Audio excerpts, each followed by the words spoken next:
Hi, third graders. You have 2 questions for this chapter. Your first question is, in your opinion, should George run after the dog in the street? Explain your answer. Question 2, do you think it was a good idea to tell Mrs. Sims that he saved the dog to help earn the halo?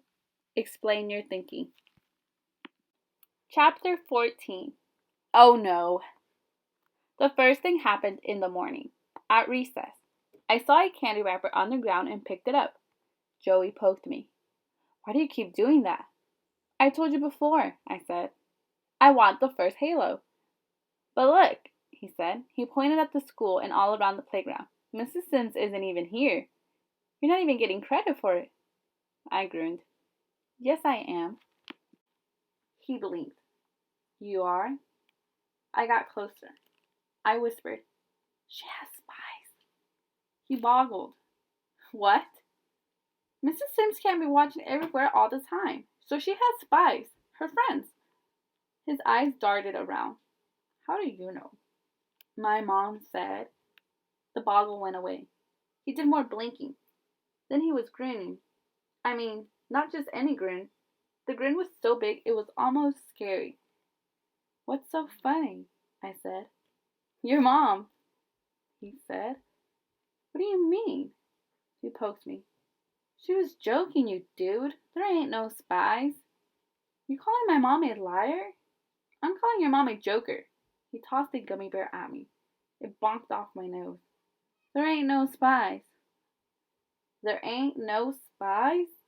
Now it was my turn to boggle. The second thing happened in the afternoon. We were riding home on the bus. My sister sat behind me. She kept taking off her seatbelt and reaching over my seat and sticking her finger in my ear. She knows I can't stand that. It was getting harder and harder for me not to strike back. So I got off the bus early. Hey, she called. It's not our stop. I kept walking. I prayed she wouldn't follow me. She didn't. 2 other kids got off with me. Heather first and Constantina Papas. Heather said, this isn't your stop. I know, I said. I started walking for home. I heard a scream, Buster! Buster! A little black and white dog came around the corner. It had a leash, but there was no person on the other end of the leash. Then the person, a teenage girl, came around the corner, chasing the dog and yelling, Buster! Buster! The dog was heading straight for me. It was almost close enough for me to grab the leash when it turned and started across the street. I went after it. I dove after the leash. I grabbed it. I felt the tug of the dog on the other end. I heard screaming, the teenage girl, but something else screaming too, even louder. Brakes. I was lying in the street. I looked up. The dog at the end of the leash was inches from the front fender of a car. Suddenly the girl was picking me up along with the dog and wrapping us in hugs and tears, and a lady was coming out of the car saying, oh my God, oh my God. I can't even remember walking the rest of the way home. What I remember is the third thing. The third thing happened in my room, on my bed. I was still shaking too hard to make it to the tub. I closed my eyes. I took deep breaths. I finally started to calm down.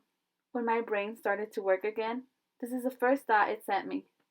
Hey man, you just did the best good deed ever. Slam dunk. The halo is yours. Then my brain sent me Joey's words. There ain't no spies. What if he was right? What if there were no spies reporting back to Mrs. Sims? What if I wasn't going to get credit? What if the best good deed ever was going to go to waste? The fourth thing started with my brain talking to itself. So don't let it go to waste. How do I do that? Make your own report. So that's what I did. With my best cursive, I wrote down what happened with the dog. I included everything. Buster! Buster! The brake screeching. Oh my God! Oh my God! I filled up the page. I folded it real neat. I put it in an envelope. I sealed the envelope. I put the envelope in my backpack. When I got to school today, I put the envelope on Mrs. Sims' desk, and I couldn't believe what I saw. Another envelope was already sitting there.